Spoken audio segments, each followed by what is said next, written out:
It's me, Bussy, and welcome back to my channel. Today we'll be discussing why Ilona Verley from Drag Race Canada quit drag for a day, responding to Willam's call out on my video about Katya, and reviewing and reacting to Adore Delano's latest OnlyFans post. Spoiler alert, they're spicy. But before we get started, a quick message from today's video sponsor, Surfshark, an award-winning VPN that can be used to protect your identity online, block ads and trackers, and my favorite use, watch every season of RuPaul's Drag Race on Netflix. This is what the US Netflix library looks like when you search for Drag Race. It's blank. With Surfshark, I can easily set my location to anywhere in the world and gain access to that country's Netflix library. Switching to London, UK, for example, gives me access to Drag Race in an instant. Surfshark can also be used to unblock those annoying country-locked YouTube videos, get better prices on things like airline tickets, and mask your internet traffic from your ISP. And Surfshark works on all of your devices with unlimited device login. Use my code Bussy to get Surfshark for 84% off and 4 extra months for free. And there's no risk in just trying it out because Surfshark offers a 30-day money-back guarantee. So if you need a VPN or you already have one and you're just looking for a better one, then click the link in my description and use code Bussy to get Surfshark for 84% off and 4 extra months for free. Thanks so much to Surfshark for sponsoring today's video. First up, Ilona Verley. She's feeling blue, but this week the color goes deeper than her fierce, monochromatic fashions. Thinking about quitting drag, I feel like such a joke lately. I thought getting on Drag Race was gonna solve all my problems, but frankly, it has just made them all worse. She followed up that tweet with, "I've always heard, don't meet your idols, so I guess my version of that would have to be, don't actually achieve your dreams." And finally she said, "I don't post for sympathy. I post it to cause awareness that even people who the general public view as successful are just as damn human as the rest of us. Mental health shouldn't be stigmatized the way it has been. There's nothing wrong with being an open book." Firstly, I want to congratulate Ilona for her run on Drag Race Canada. She has anything but a joke. She is so fierce. I think it's admirable that she can speak her mind and use her platform to be raw, relatable, and show a side that is completely normal and human. We've all felt like quitting something at some point or another. It's hard to see your way out when you're in a hole, and as much as I love being in one, ow.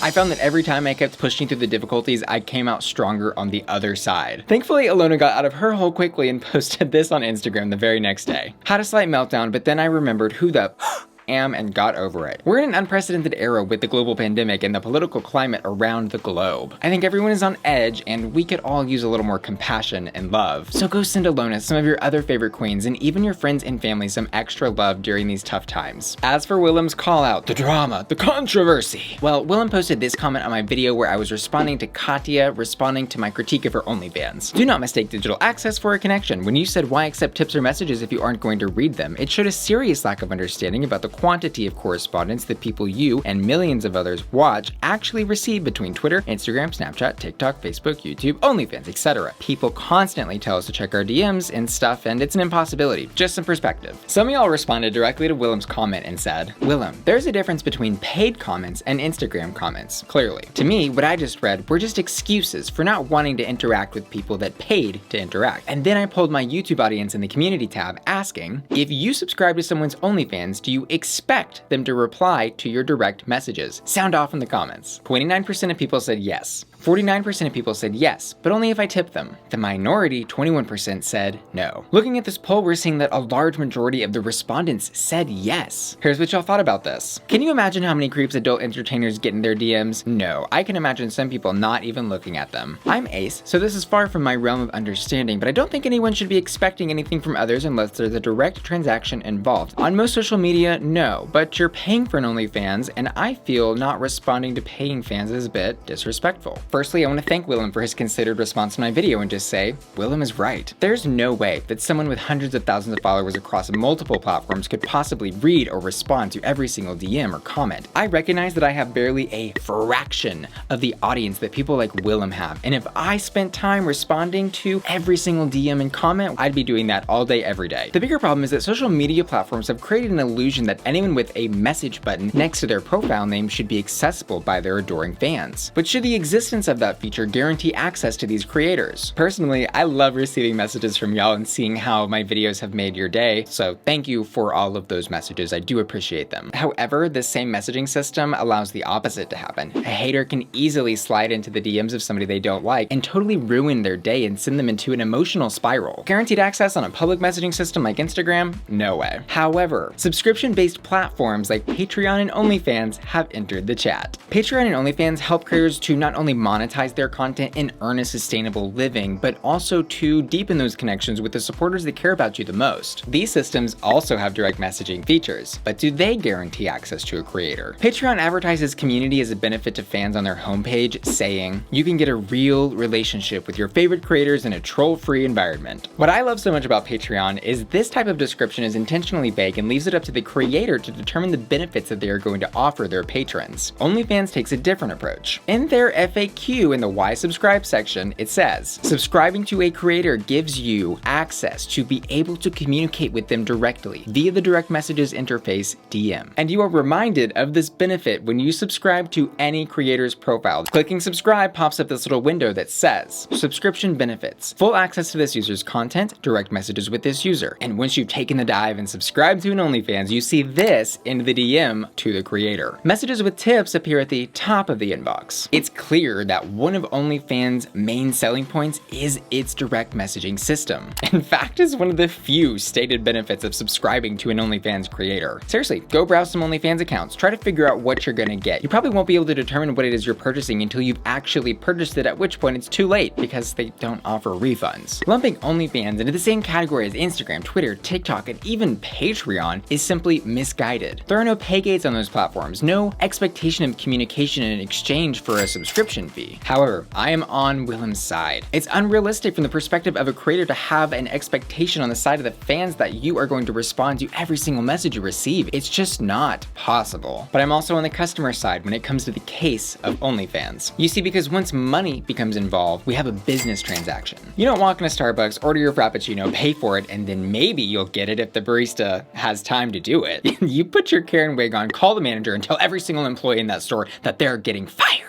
I'm just kidding. That has happened to me when I worked at Starbucks several years ago. The number of times that I was threatened to be fired by a customer, ridiculous. But what do we do about this? In an ideal world, a messaging feature on any social media platform should not guarantee access to a creator. I think OnlyFans is doing a disservice to itself as a platform to advertise communication as one of the listed benefits when you subscribe. But because it is one of the listed benefits and there's money involved, I think creators on that platform, as it currently exists, have a responsibility to read and respond to those messages. I think creators using OnlyFans need to be well aware of what OnlyFans is promising on their behalf. And if they don't want to partake in this particular feature of the platform, I think they should state it in their bio. And I think OnlyFans as a platform needs to dramatically reconsider the way they are selling that benefit. In general, I think OnlyFans has a long way to go in building customer trust and transparency between creators and individuals. From my point of view, there's no reason to not set clear expectations for people that want to support me financially. That's why I'm a proud creator on Patreon. My patrons get things like access to my exclusive patrons-only Discord, early access to my videos, their name and credits, personal shoutouts, and access to my deleted video archive. My patrons truly make my channel possible and help me earn a sustainable income that pays my bills. Thank you, patrons. You can join my Patreon family at patreon.com/bussyqueen. Now, onto the hot,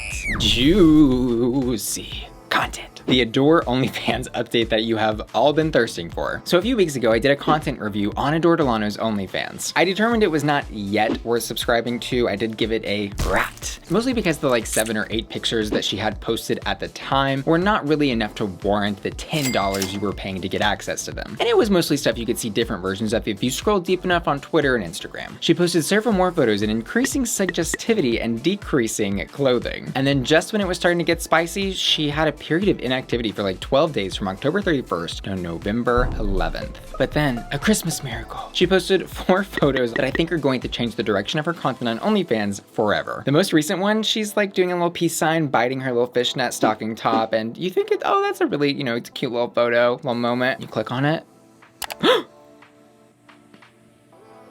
Girl, she's showing off the goods.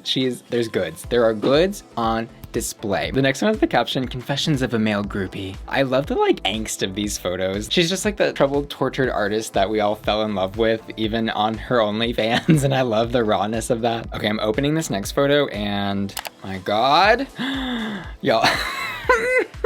The next one though, I haven't even seen this one, girl.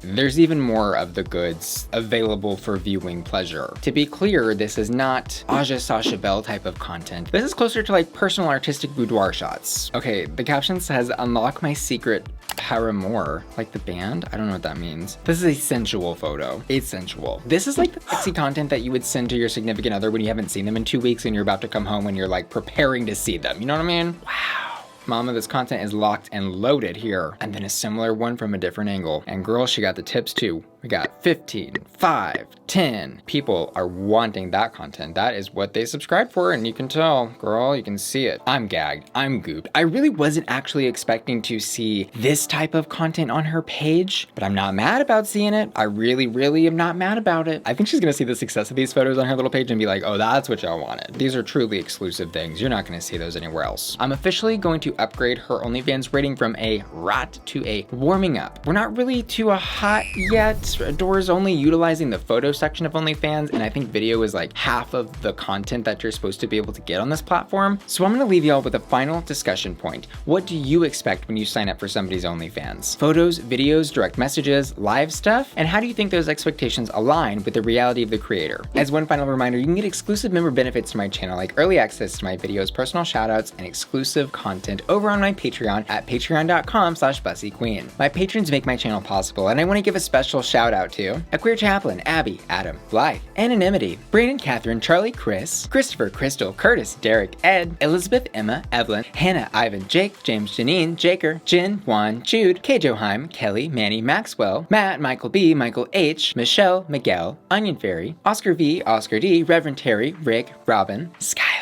Shado, Sinclair, Susan, Tacosita, Vanessa, Victoria, Zincat, and Midnight 19, who are all supporting me at my hot tier, and Adore, Anjo, Bradley, Cameron, Caroline, Craig, Evan, Glenn, Freddie, Jenny, Kevin, Kiki and John, Sailor, Shannon, Sky, Sloth's World, Sunshine, Tina, and Timotheus, who are all supporting me at my hottest hot tier, and Aretha, Marty, Matthew, Mike, and Tom, who are all supporting me at my Bussy Queen Collector tier. Thanks so much for watching. Love you. Bye.